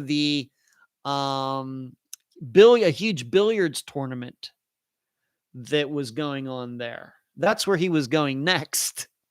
So, he has this very freelance, and I think he's written some books, and you should go to his blog, The Yawning Chasm. So that's TheYawningschasm.com.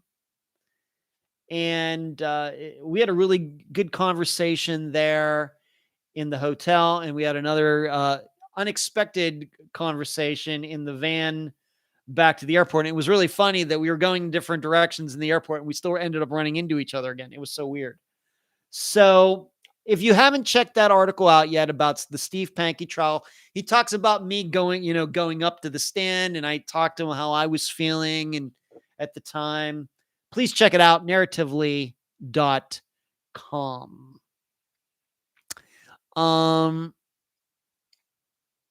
Thank you, Laura. I thought the article was excellent. Cherie says, probably the only disappearance that I believe to still be alive, Dale, is on a beach somewhere in my mind. I love heists.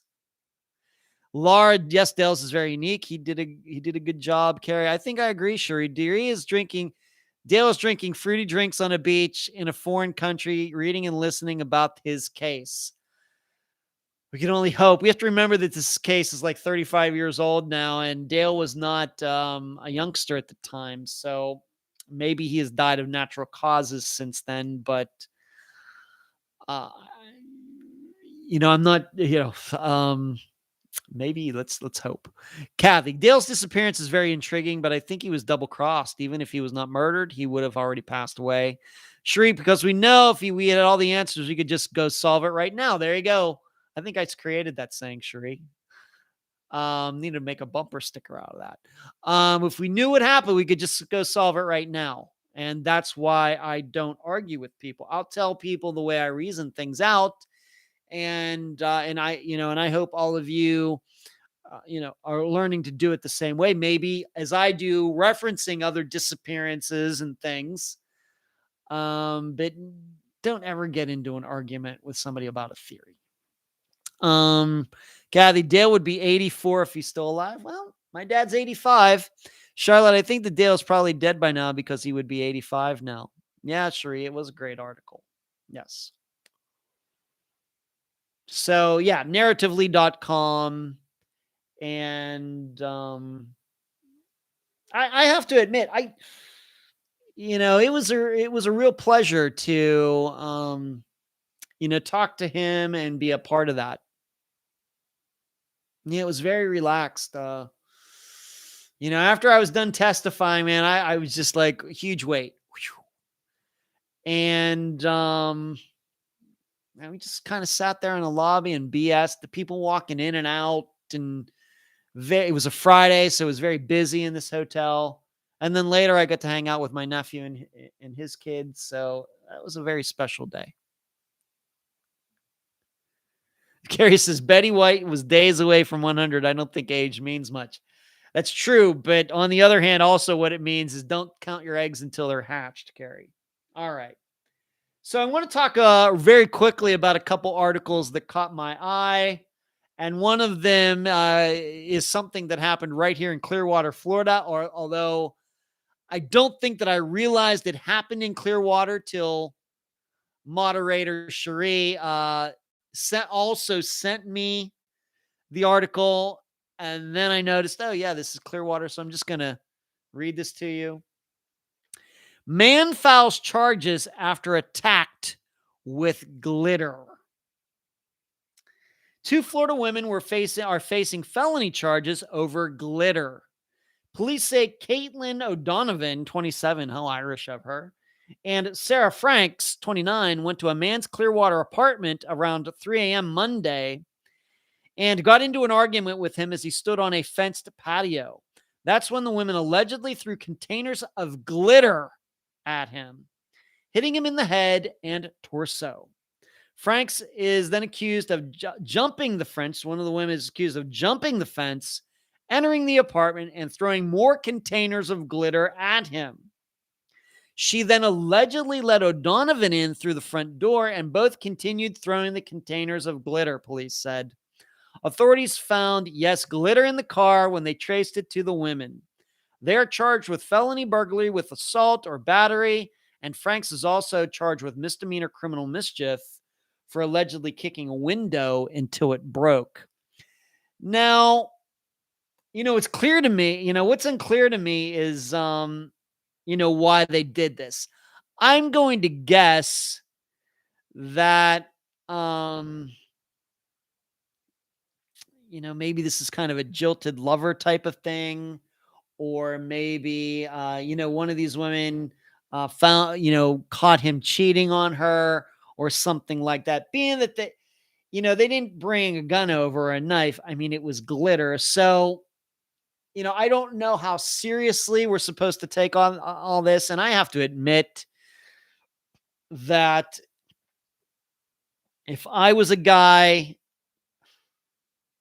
I mean, really, am I going to go file charges because somebody threw glitter at me? So I don't know what's going on there. And in fact, I even posted this on my personal page on Facebook to see if any of my friends here in Pinellas County, where Clearwater is, know these 2 women, and nobody's admitted to knowing them yet. Maybe if I did, maybe I could get a little, behind the scenes of what was going on here. But what a story. And as I told Cherie, and as I'm going to tell all of you, they threw this glitter on him and everything else, but I bet he looked fabulous. So I'm hoping these two women do not get too severe of a penalty. I'm hoping. However, I would certainly like to know a lot more about why they did this in the first place. Maybe, yeah, I just don't know. So, yeah, I really thought Dale was an innocent victim. I have to admit, with Dale Kerstetter's disappearance, I think he, as Kathy stated, I also think that he got double crossed. I think he allowed somebody in there and, play it up as if he was a hostage, and then this person double crossed him. That's what I think too. Carrie, valid. Glitter is the okay. Carrie, of the crafting world, the crap is impossible to ever fully clean up. I wouldn't know anything about that. I don't know if I've ever done anything with glitter in my life. Oh gosh, that thing with people from different theory camps bickering is really bad with the Brian Schaefer case. I know. I know. It's horrible. It's stupid. It's just people talking. Just people talking. Carrie, I'm with the skulls. I don't know what that means. There's hope. Well, better than getting carred and feathered, I suppose. Yeah, now that would not be any fun. There's hope. That would not be fun. And and Thomas Brown too. Yeah, Kathy. A dude has shiny thing of distraction for days. That's funny, Carrie. Sheree, those mugshots are priceless. They have a devious grin, of course, taken before they were arraigned. Yeah, I don't know if they're smiling now, Sheree.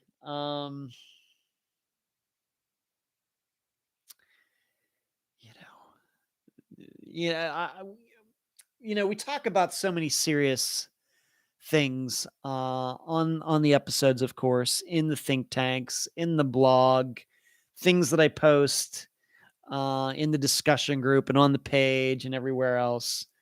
That you gotta have a story like that once in a while when the weapon is glitter. You just gotta remember that, for everything bad that we talk about, there are some things that happen out there that are kind of funny. And you do look at this guy who filed these charges and think, dude, what are you doing? Come on now. Yeah. Yeah. And the other thing I wanted to talk about, although, we only have about 13 minutes left. How many of you have heard about this thing called Havana Syndrome? Got started some years ago by, and if you have heard of it, I would certainly love to hear insights onto this kind of a true crime type of topic, maybe a little conspiracy land, Kookville type of thing going on here, maybe some Cold War intrigue. It's just hard to tell. Havana Syndrome. How this started was when U.S. and Cuba opened up diplomatic relations again, and we opened up an embassy there again in Havana. That some years ago, this would have been when that happened was during the Barack Obama, so sometimes between 2008 and 2016. Some people started complaining about having, weird feelings in their head, and they were hearing a buzzing sound. And, to the point that they thought, they were losing their minds and they were having all sort of illnesses, and they were going to doctors down there and nobody could figure out what was wrong. And it wasn't just one person but a whole group of these people who were working in this embassy, all Americans down there, were complaining about this. And they were tested, and allegedly some of them, did show signs of some sort of brain damage. Now, short term, long term, I don't know, but some doctors who looked at them said, it does seem like something was going on here. Well, the FBI investigated. I think they continue to keep tabs on this because I'm going to talk about some other instances of this. And they couldn't find anything. And in fact, some of the people who, felt this happen and they tried to, record it, like they said, they were hearing something, feeling something, and they would use their phones to try to record the noise. Well, the FBI listened to it, and what they determined it was actually just crickets. And more than one person, more than one investigator came to that conclusion. Well, now this has also happened in other places. It has happened in Europe, and it just doesn't seem, and it's mostly has happened to Americans in government positions overseas. So some military members, some diplomats, office workers at embassies, and they don't necessarily had to have been in the embassy. They could have been out going shopping or something, and they would have it happen. One military member says that he was with his son and they drove through an intersection somewhere, and all of a sudden he felt something in his head. His child started, a 2-year-old started screaming, and then as soon as they got through the intersection, everything was fine. And some of this has been noticed during the White House just within the last few years. People saying that they've felt this same kind of thing. And there are a lot of different theories out there. One is that the Russians or some foreign government is doing this. They have some sort of, and MJ, you asked about the microwave. That's true. Yeah. That there is, is there some sort of, work being done, some sort of psychological warfare using some sort of device to cause these people to lose their minds, get sick, and everything else. And one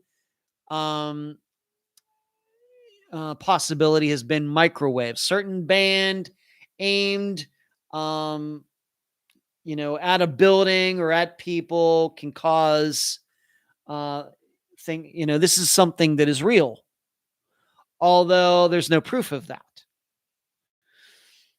The other issue, though, going to the whole other side of this, is mass hysteria.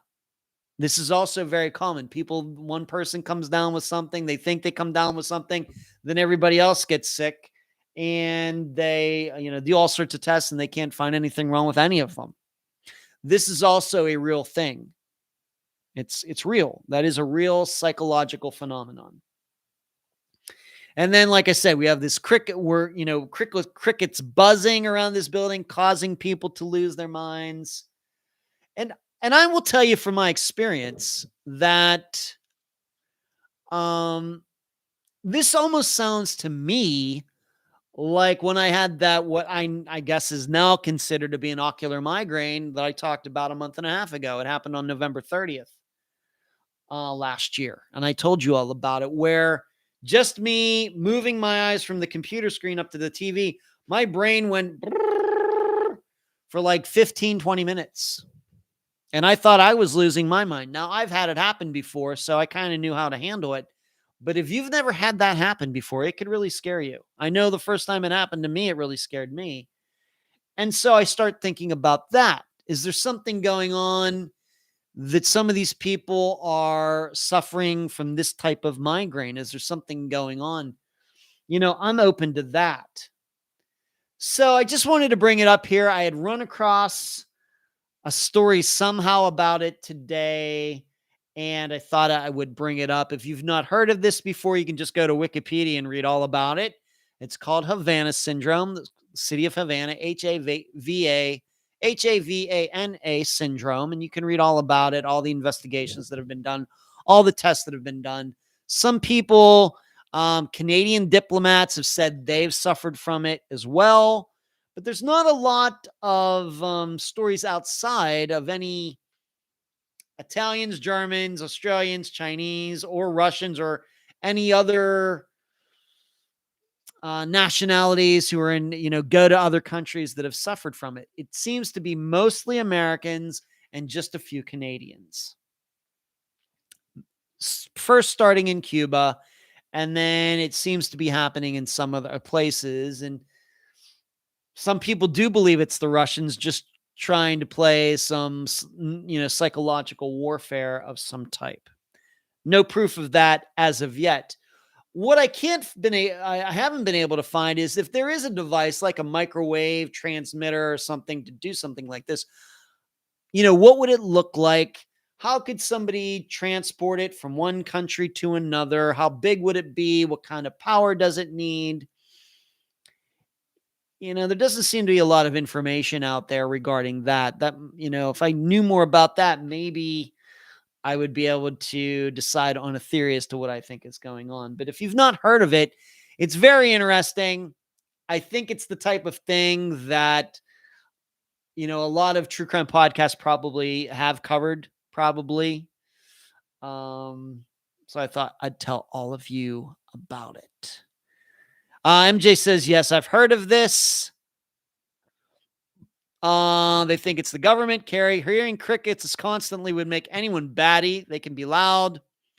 That happens daily at work, Sheree says. MJ, most think it's China. They truly believe it, too. I can't imagine how they must feel. Charlotte, I have buzzing in my ears constantly. So you have, what is it, tinnitus or tinnitus? Charlotte, my father has that. Don't think it's that, Charlotte. Maybe they've come to no conclusions yet. All right, let's move on to this Friday. This is going to be the disappearance of Paul Sanders. He was a 17-year-old. He is from Mesa, Arizona, even though he was raised in Missouri. And the accepted disappearance date is August 14th, 2001. So this is a disappearance that's over 20 years old. However, the reason I say accepted is because the facts of his disappearance are a little unclear. And the title of this episode is called Hot Pursuit. And as I will talk about at the beginning of the episode, I will remind you that we've already had at least two disappearances on Unfound where people disappeared after being chased by police. The issue with Paul's that makes his different from those is that on August 14th, an Arizona Highway Patrol car pulled his truck over in Tucson, Arizona, which is nowhere near Mesa where Paul lived with his father and his father's fiancée. The issue, though, is that the police officer who pulled him over never got to see who was driving. The truck took off. Police gave chase, but then they stopped giving chase when they ran into a rainstorm. It got very dangerous. They had to let the truck go. The truck was then found a day later, about a half hour, 45 minutes away, up in a place called the Santa Catalina Mountains, and the truck had been wrecked. Paul, and that was the truck he usually drove. It was his father's truck, but it was the truck that his father allowed him to drive. Paul was never seen again. And of course, the problem was Paul driving that truck that day, or was somebody else? And so that is the disappearance for this Friday. Paul Sanders was living in Mesa, Arizona, 17 years old. The date of the chase was August 14th, 2001. The title will be Hot Pursuit. And his sister, Jessica Porter, who is 5 years younger and was living in Missouri at the time, she is the guest. So we go to Arizona. We're just talking, of course, about Brandy Myers. We are going back to Arizona once again. Carrie says, Paul Sanders, that sounds vaguely familiar. Maybe, Carrie, maybe you've heard of it. Charlotte, good night, everyone. Have a great week. Charlotte, good night to you. We're almost done here. And that is really all I have for tonight. So Paul Sanders this Friday. So what did we do tonight? Patreon.com/Unfound Podcast. Thank you for the contribution tonight. There's hope. You are very generous. Told you about this. Told you how the weather is a little chilly here in Florida right now. It's supposed to warm back up tomorrow into the 70s. Going to see Bruce Dickinson and his speaking tour tomorrow. The Christian Balky Thompson poll, Jason Landry, Tim Beauchart, Unfound on the Ground, the change in the content a little bit at the beginning of the episodes, Brandy Myers, the Narratively article, Austin Pivo, talked about the guy that got attacked with glitter, talked about Havana Syndrome, took some questions from all of you, took a great question from Charlotte, finished up as we usually do with this Friday's Disappearance. That's all I got. Thank you for watching tonight. If you're watching in the rerun, thank you there too. Give this video a thumbs up, and you'll hear me on Friday. Keep your head on a swivel. Good night.